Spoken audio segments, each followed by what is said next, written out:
Queridos irmãos e irmãs, bom dia a todos. Os nossos amigos internautas que nos acompanham pelo canal 500 na Rede Amigo Espírita, guarde-nos Jesus na sua paz. Dia Internacional da Mulher. O que seria de nós homens sem vocês? Vocês realmente são aquele sistema operacional multitarefa. Conseguem com 2 olhos darem conta do fogão, dos filhos, da casa, do marido, tudo ao mesmo tempo, e homens invejem com 20 bilhões de neurônios a menos. Já imaginaram o que vocês conseguirão fazer com 20 bilhões de neurônios a mais? Evolução. Então, acompanhando as palavras do companheiro que trouxe um texto de sua alma, a nossa mais singela homenagem às mulheres. Bem, o nosso tema de hoje, diferente das outras vezes, vai versar sobre autodescobrimento. E é um assunto que nós diríamos ser de primeira ordem, dado que o fundo da doutrina espírita nos conduz exatamente a essa situação. Mesmo que a maioria de nós, ao fazer os estudos dos textos espíritas, ainda não tenhamos o hábito de nos estudar a partir do texto, a nossa proposta de hoje é exatamente nos levar a ter uma visão um pouco mais profunda, mais ampliada a respeito de nós mesmos, tirando-nos da realidade do lado de fora e fazendo-nos olhar para a realidade do lado de dentro, para que assim nós possamos fazer uma conexão interna, pararmos um pouco dessas tribulações e turbulências da vida material, deste momento crítico em que nós passamos no nosso país, e assim, respirando fundo, tranquilizando-nos, compreendendo que nós não precisamos de nada do lado de fora para sermos felizes, porque tudo está dentro de nós. Nós vamos iniciar o nosso trabalho com uma pergunta extremamente simples, e que eu gostaria que vocês me ajudassem a respondê-la.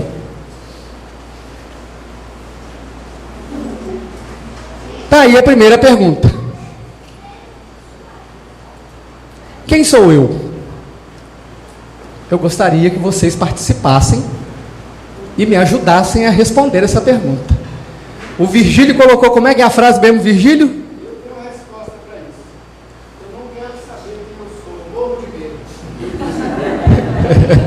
Ele me mandou isso no e-mail. Então, gente, quem somos nós?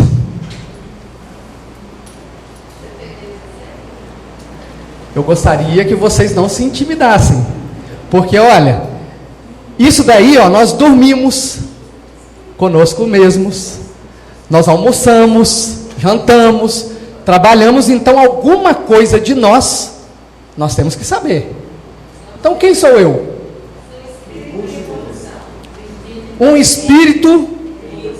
Ótimo.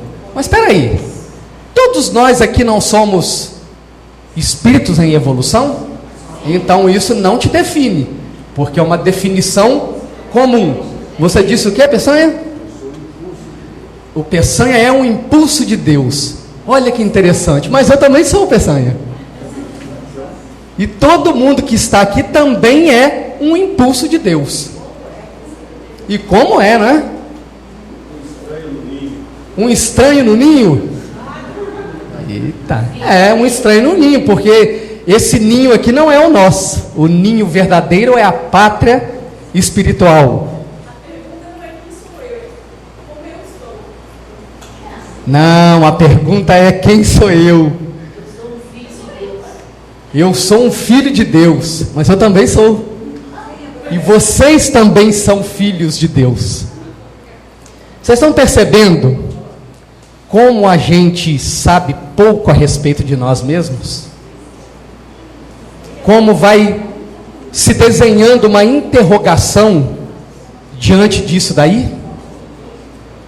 E que reflete um estado de ignorância a respeito de nós mesmos? E a gente vai chegando a uma conclusão de que a gente não sabe quem a gente é. Porque se eu disser para vocês, olha, eu sei quem eu sou o João Rocha, eu estou falando da minha personalidade. Aí sim eu estou João Rocha, mas na reencarnação passada eu estava com outra personalidade. Então eu não consigo definir quem eu sou. Porque nós estamos olhando muito mais para o lado de fora do que para o lado de dentro. Vamos a outra pergunta simples. Como a minha mente funciona? Piorou, gente? A minha funciona 1000 por hora. Pois é. Mas a mente da gente tem uma estrutura de funcionamento. Como é que é essa estrutura aí, gente? Como é que isso funciona? Ó, eu quero deixar bem claro o seguinte: nós não estamos falando dos outros, estamos falando de nós. Então, se a gente não souber responder como isso aí funciona, mais uma vez demonstra a nossa ignorância a respeito de nós mesmos.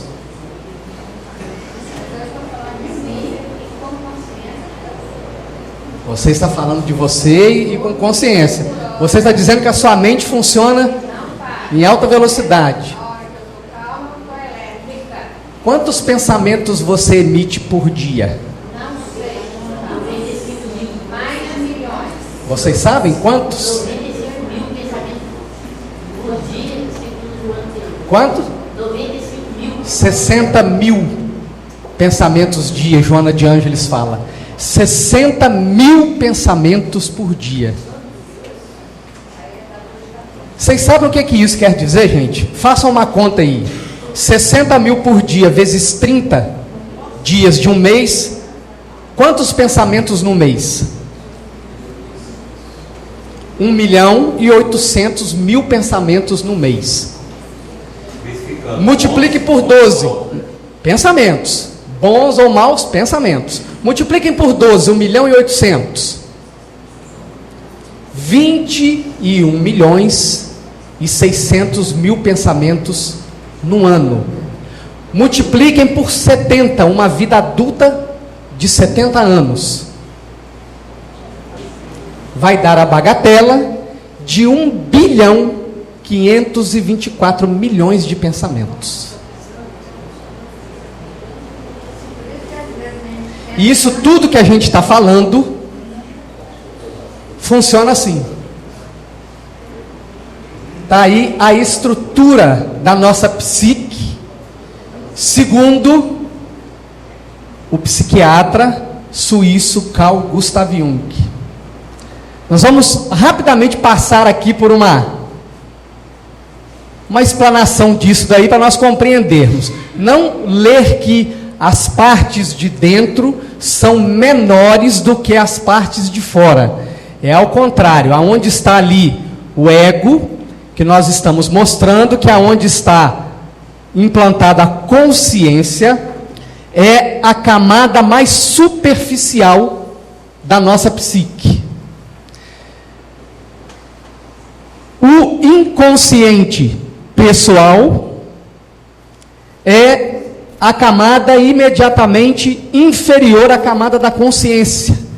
E é onde estão os complexos que nós desenvolvemos nas nossas reencarnações. Os complexos de culpa, complexo de inferioridade, complexo de superioridade, está tudo no nosso inconsciente pessoal.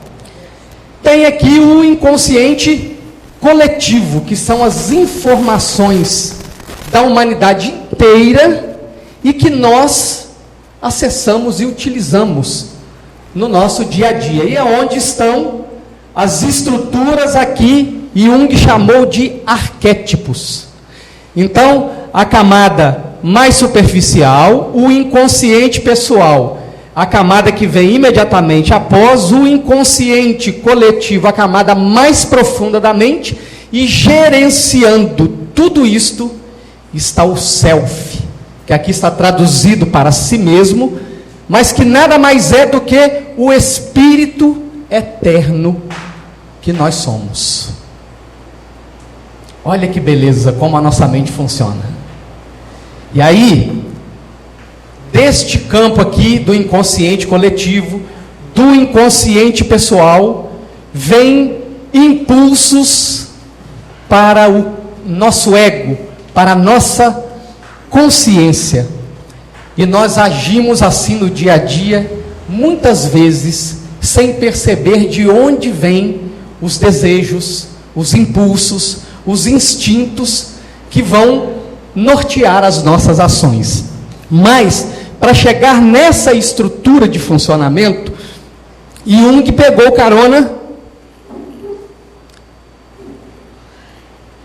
com Freud, que trouxe um primeiro conceito de funcionamento da mente humana, observando pacientes portadores de uma doença chamada histeria, que se compõe de uma contração muscular muito aguda, a tal ponto de que, em alguns casos, o corpo da pessoa se flexionava a ponto de manter somente os pés e a cabeça encostados no chão e o restante do corpo arqueado.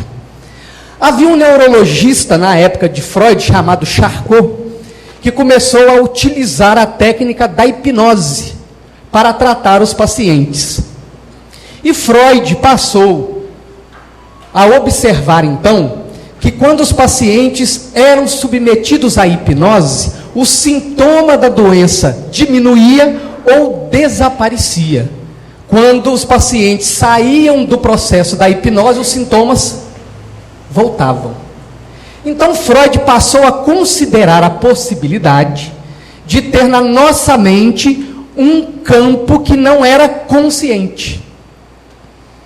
E num primeiro momento, ele trouxe como estrutura para que nós pudéssemos compreender a ação desses dois níveis ou dessas duas camadas, o iceberg, para mostrar a parte consciente por cima d'água como sendo a menorzinha, e o inconsciente, quando surge pela primeira vez o conceito, o grande bloco de gelo submerso, de que se não tem conhecimento, de que não se considera nas ações do dia a dia. Porém, num segundo momento, quando Freud vai tratar da repressão na mente humana, ele percebe que o sistema de dois níveis ou duas camadas não era suficiente para explicar. Porque na repressão, ele começou a lidar com o desejo vindo de algum lugar da mente, e ao mesmo tempo que aquele desejo vinha uma contraordem para regular aquele desejo. Então ele percebeu que dois níveis não eram suficientes para explicar, porque o desejo e a contraordem do desejo atuavam no campo do consciente.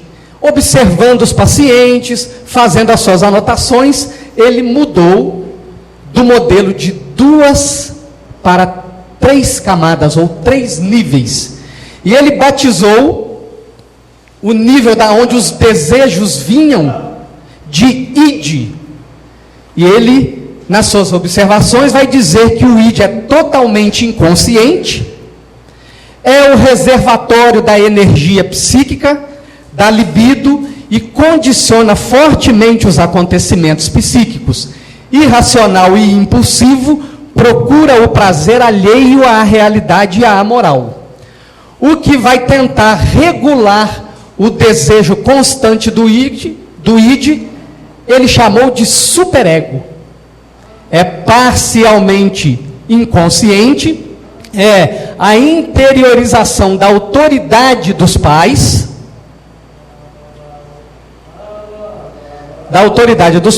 é constituído por normas e ideais morais, procura através do ego controlar o id, aspira à perfeição moral e tende a reprimir de forma severa as infrações à moralidade.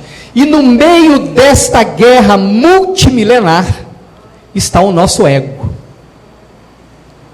que é parcialmente inconsciente, representante da realidade do mundo externo, não a realidade como ela é, porque nenhum de nós enxerga a realidade como ela é.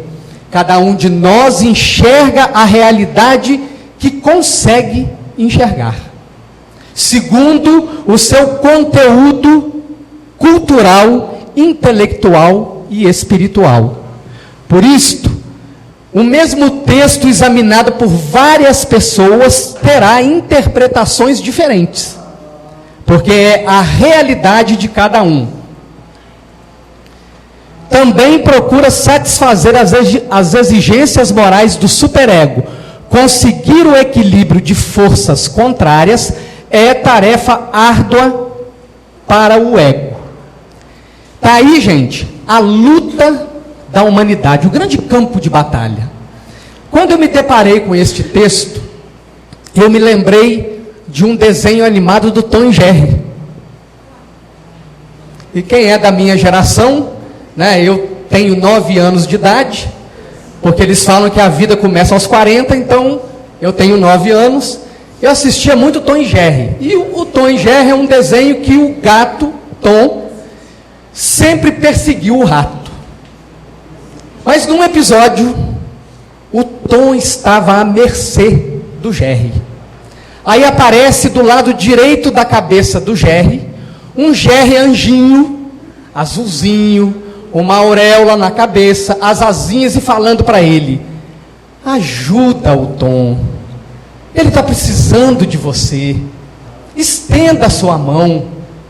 Do lado esquerdo, aparece um Jerry diabinho vermelhinho, as orelhas pontiagudas, o rabinho com a ponta, o tridente, falando: deixa de ser bobo, ele te persegue, está aí a oportunidade que você queria, aproveite. É essa luta aqui, gente. Ó, o Jerry normal lá, que não sabia o que fazer, é o ego. O diabinho é o id, o anjinho, o superego. Importante dizer, gente, que o Espiritismo ratificou essa estrutura de funcionamento. O Espírito Calderaro, na obra No Mundo Maior, vai explicar para André Luiz que o id é o repositório das nossas experiências. O ego é o que nós estamos fazendo agora. E o superego é o nosso futuro. Então nós temos em nós mesmos o passado, o presente e o futuro.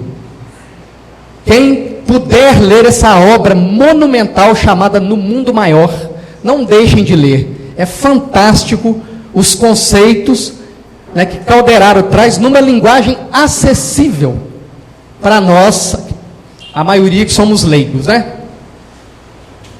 E eu trouxe essa imagem aí para a gente sentir. E até para a gente compreender melhor essa questão do desejo e do contra-desejo, é quando nós ainda vivenciando a fase do arrependimento, quando nós, por impulso, agimos, aí depois vem o arrependimento e nos diz: puxa, você não devia ter falado, você não devia ter feito. Então, o que determinou o impulso da ação foi o id. O que veio depois regular aquela ação foi o superego, segundo o conceito freudiano. Porém, nós precisamos aprender a pensar antes de agir. E aí surge uma pergunta: Nós mostramos lá inconsciente pessoal, inconsciente coletivo. O que é o inconsciente? Vocês poderiam me ajudar a responder?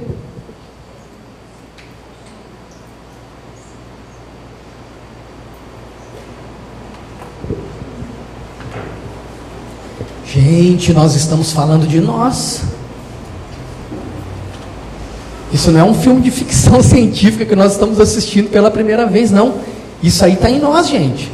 O que é o inconsciente?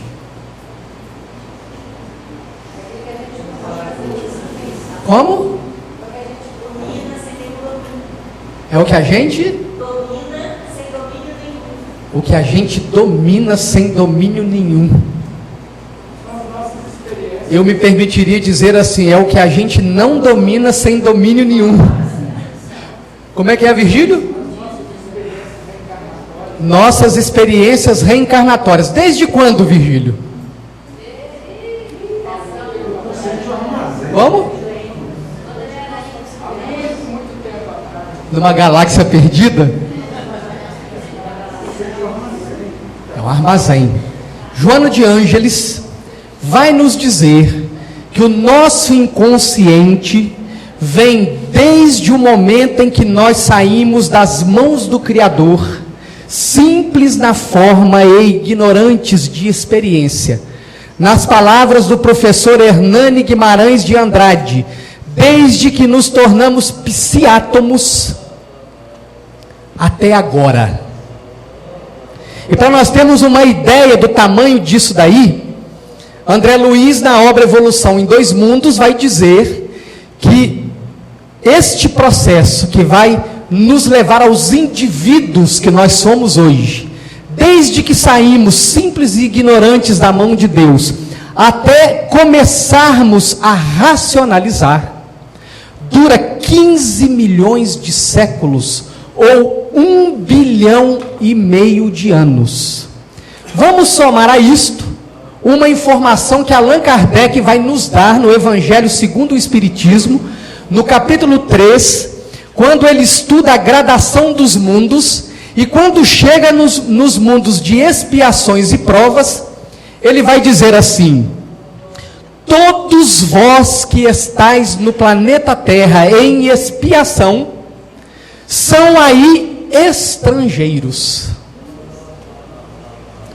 O que será que Allan Kardec quis dizer? E que nós somos estrangeiros aqui. Nós não fomos criados aqui. Nós viemos de outros orbes. Então nós vamos juntar este 1,5 bilhão de anos, mais a evolução que nós já fizemos em outros orbes, mais o tempo que o Homo sapiens está aqui no planeta Terra, é o nosso inconsciente. Será que dá para a gente imaginar o tamanho que é isso daí? Não dá para a gente imaginar, né?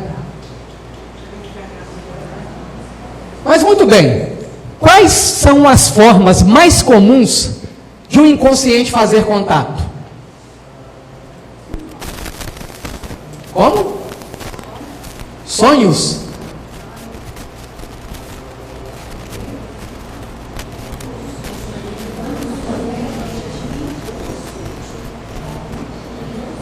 Impulsos ou instinto.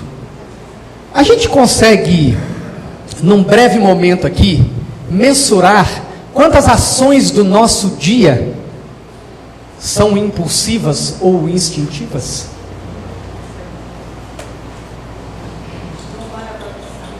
Pois é.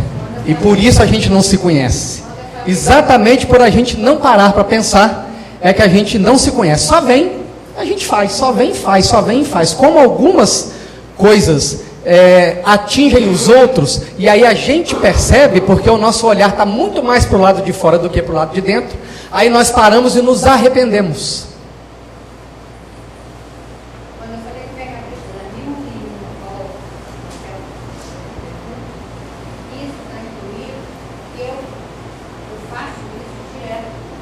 Que bom. Que bom. O ideal é que a gente pare de pedir desculpas por não ofender mais ninguém, pensando antes de agir. Então, impulsos ou instinto é uma das formas que o inconsciente faz contato com o nosso ego. E a outra forma são os sonhos. Quando o sonho é colorido, e aí, alguém aí de ontem para hoje sonhou colorido? Então, o sonho colorido é uma experiência real.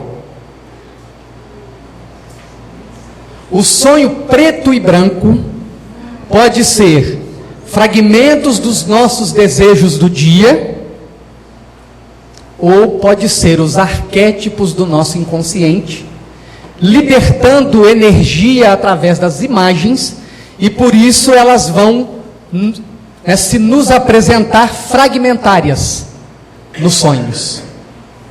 Foi onde Freud e Jung passaram a estudar as imagens dos sonhos.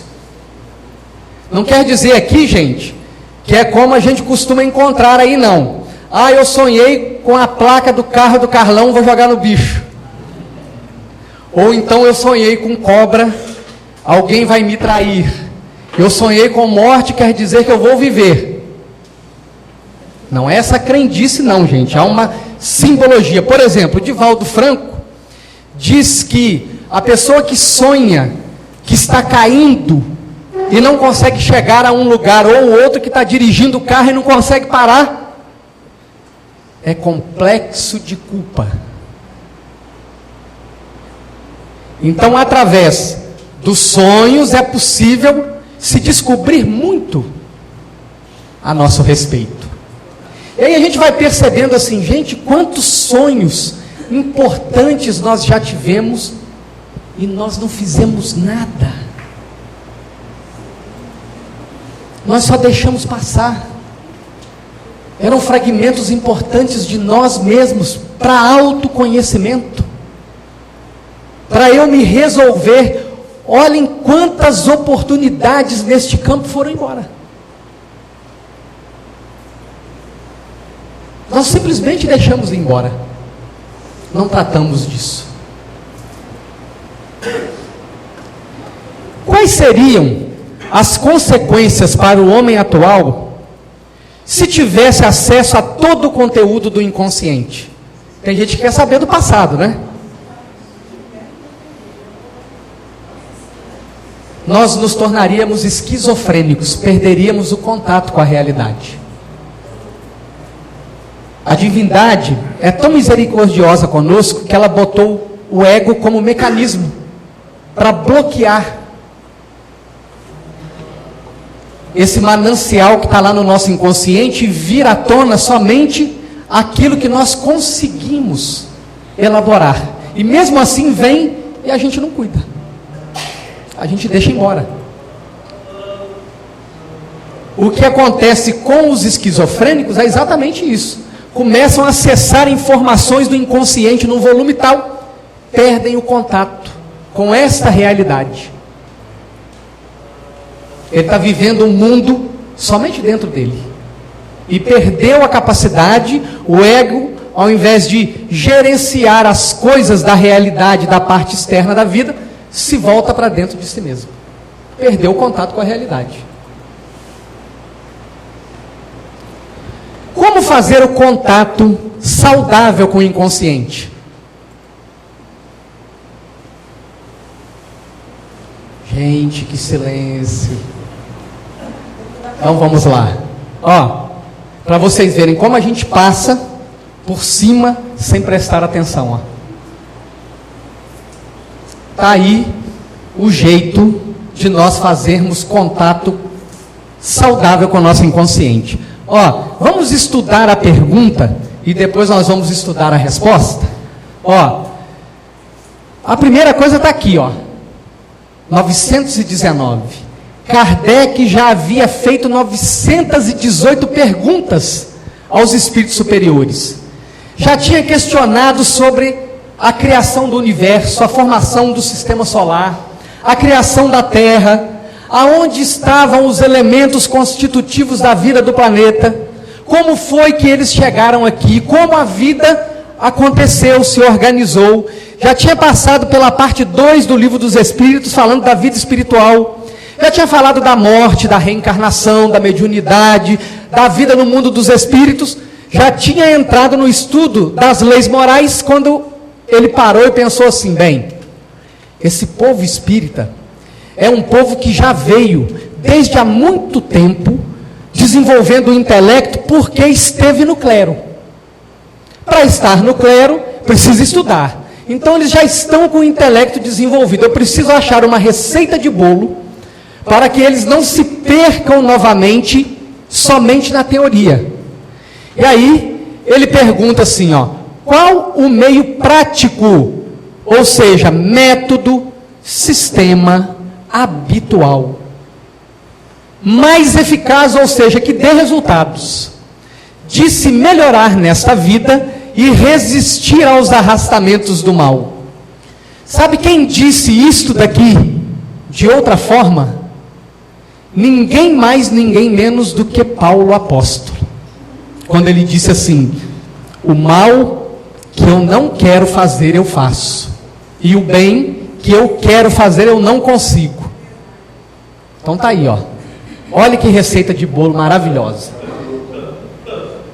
Quando a gente vai ler a resposta dos Espíritos, a gente deve se perguntar assim: por que é que eles não responderam só daqui para frente?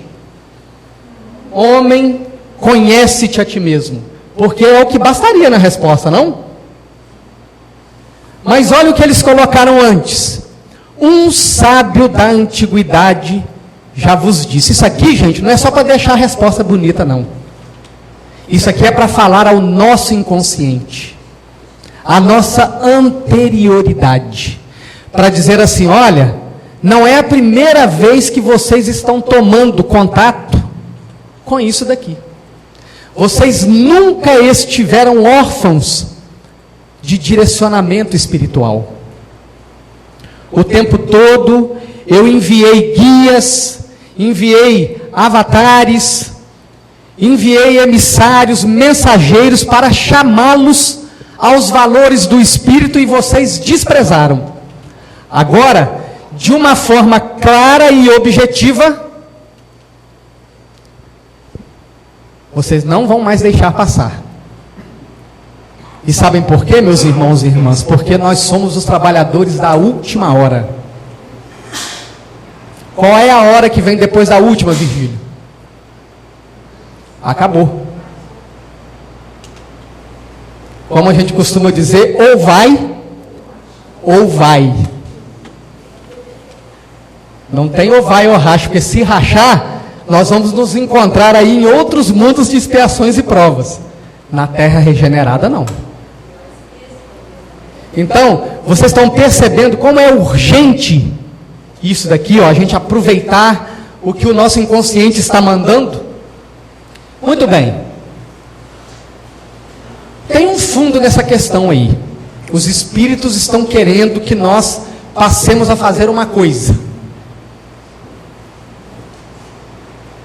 O que será que é? Aqui está a forma. Eu quero saber qual é o fundo. Vou dar uma pista.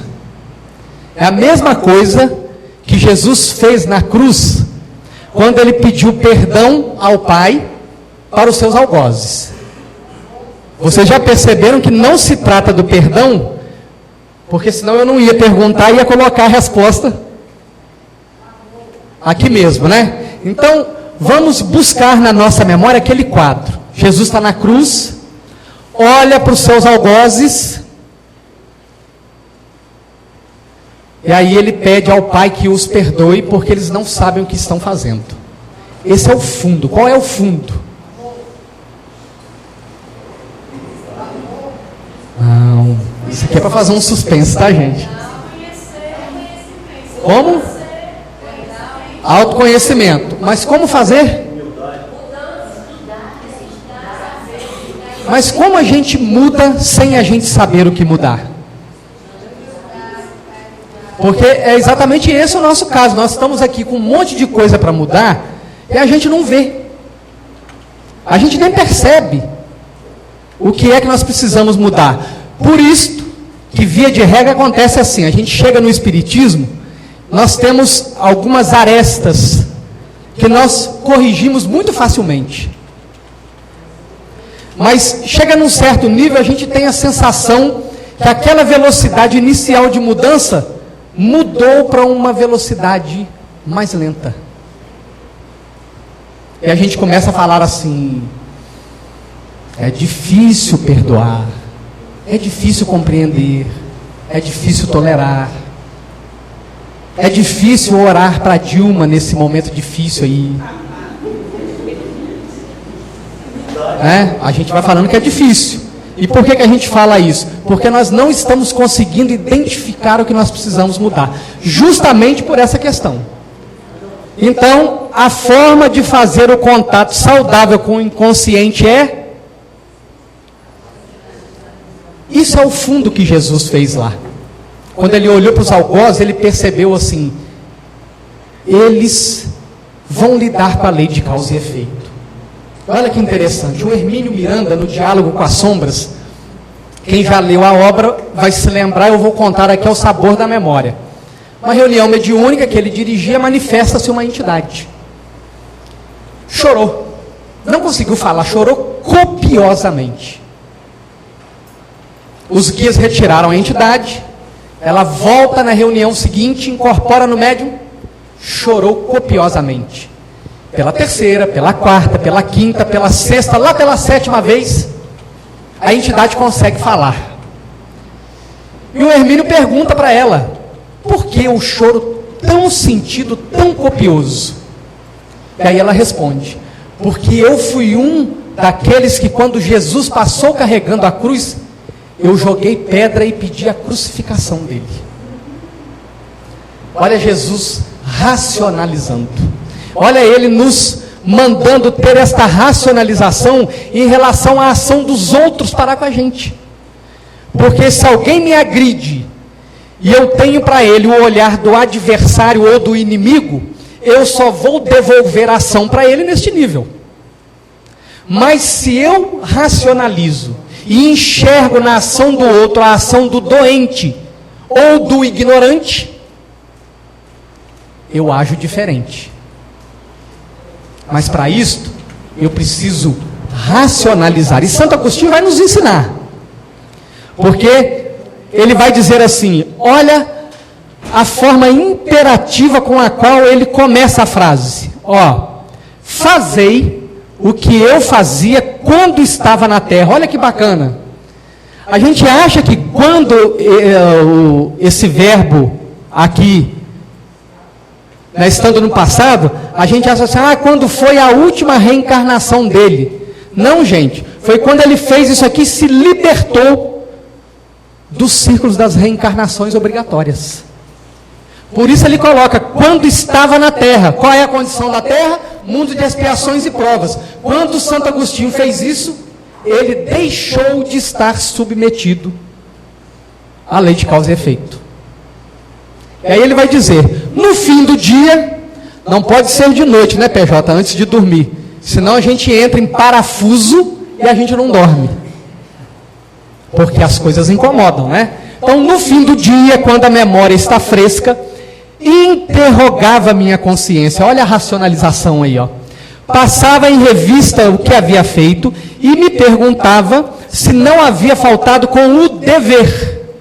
Ora, essa palavra dever aqui deve me remeter ao seguinte: como está sendo a minha ação como pai, ou como mãe, como filho, como irmão, como cidadão, como espírita, como superior numa empresa, como subalterno numa empresa, como amigo, como vizinho. Olha quantos deveres.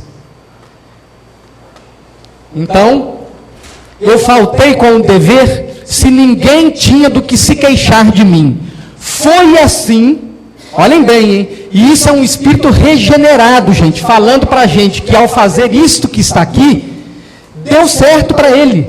E foi assim que consegui me conhecer e ver o que havia reformado em mim. Aí sabe como nós fazemos? Nós fazemos assim: alguém nos aborrece,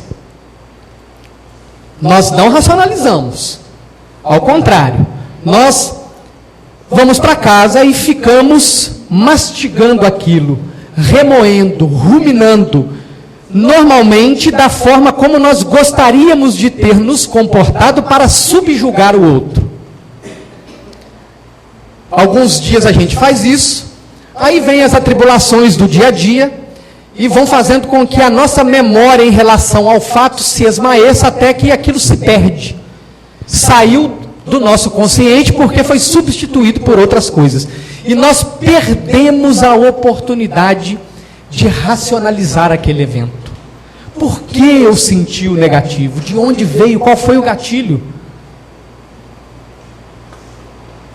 Então a gente vai percebendo que o inconsciente vem mandando mensagens e nós não estamos ligando para elas. E aí ele continua: aquele que a cada noite se lembrasse de todas as suas ações do dia e se perguntasse o que fez de bom ou de mal, orando a Deus e ao seu anjo de guarda para esclarecê-lo. Olhem bem, gente, não adianta eu tentar fazer o exame sem pedir a Deus e ao meu anjo de guarda para me esclarecer, por uma questão muito simples. E aí vamos recorrer aqui a um programa de humor. Tinha um programa antes do Zorra, que tinha um cara que era pão duro pra caramba. E no final do quadro ele falava uma frase que representa bem isso, que ele dizia assim: eu não sou pão duro, eu sou controlado. E sabe como nós fazemos? Quando nós identificamos uma discussão ou algo com alguém, nós justificamos.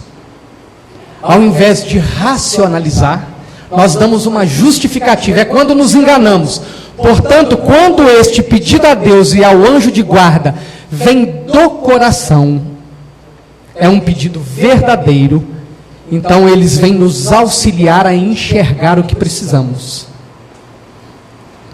Adquiriria uma grande força para se aperfeiçoar, porque acreditar em mim, Deus o assistiria.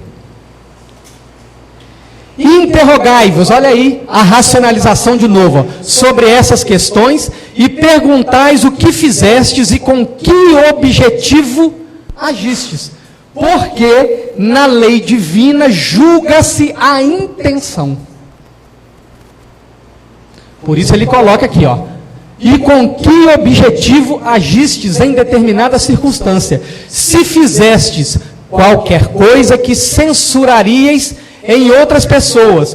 Porque, olha que interessante, a gente já censura a ação do outro, sem perguntar se essa censura poderia ser aplicada a nós mesmos. Porque o que nós estamos vendo no outro é o que está em nós. Só por isso eu consigo ver. É a projeção da sombra que nós fazemos na ação do outro. Perguntai-vos ainda isso: se agradasse a Deus me chamar nesse momento, teria eu, ao entrar no mundo dos espíritos, onde nada é oculto, o que temer diante de alguém? E se fosse a nossa hora de partir agora, meus irmãos e irmãs? Como é que ficaria essa situação aqui, ó? Nós teríamos algo do que temer diante de alguém?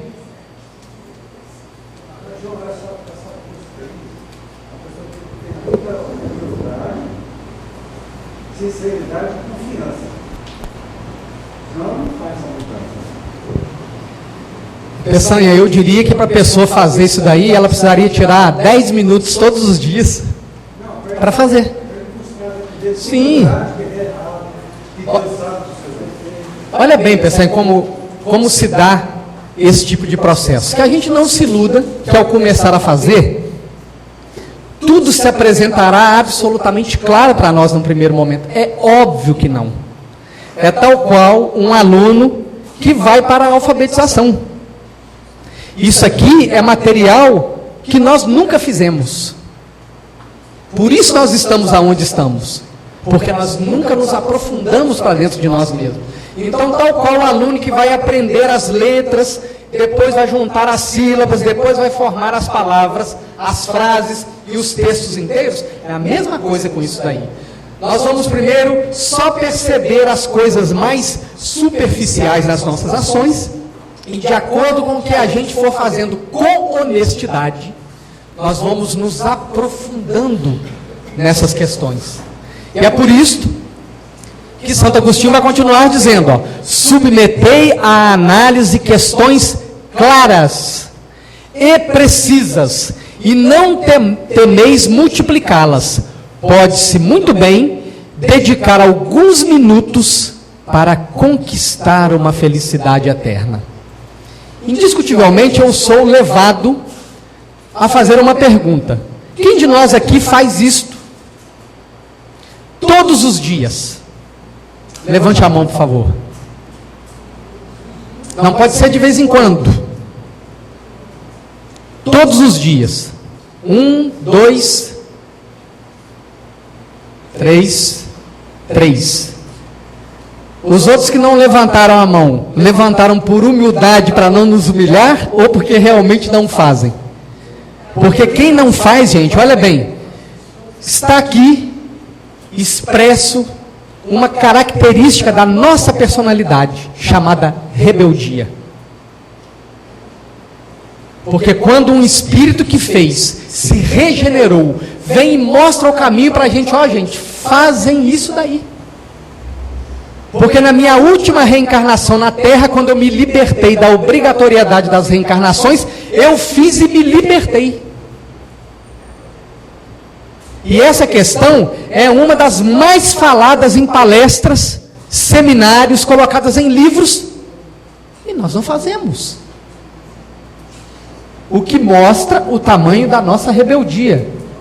Então quer dizer, isso aqui é questão de ordem para ontem. O doutor Bezerra vai tratar disso daqui, nesta mensagem que saiu no Reformador de dezembro, agora de 2014, na reunião do dia 9 de novembro de 2014 do Conselho Federativo Nacional, quando num dos parágrafos da carta ele diz assim: as paredes dos circos romanos caíram. O holocausto de hoje não é mais o empalamento, é atacar as próprias imperfeições. E sem que a gente faça esse processo de racionalizar, do autodescobrimento, que o Virgílio muito acertadamente disse, brincando, mas é algo muito sério e a gente não faz por medo. Porque o nosso ego se sintonizou com as máscaras. Quando nós achamos que nós somos bonzinhos, achamos que já somos espíritas perfeitos praticantes, achamos que somos inteligentes, quando de fato nós somos espíritos que habitam um mundo inferior e, portanto, somos de condição inferior. Então, quando nós começarmos a ter coragem de nos ver como realmente nós somos, como a evolução não é linear, graças a Deus que não é, nós vamos dar um salto de evolução que nós mesmos vamos estranhar. O convite a todos nós está feito. Gostaria de fazer um pacto com vocês. Eu não sei quando retornarei aqui, mas quando se der, eu gostaria de, ao perguntar novamente, quem de nós está fazendo o exame de consciência, a maioria absoluta pudesse levantar as mãos, mostrando dessa forma que nós deixamos a rebeldia de lado e procuramos atender aos apelos de Jesus, nos convidando para a construção do reino de Deus dentro de nós. Votos de muita paz, que Jesus nos abençoe hoje e sempre.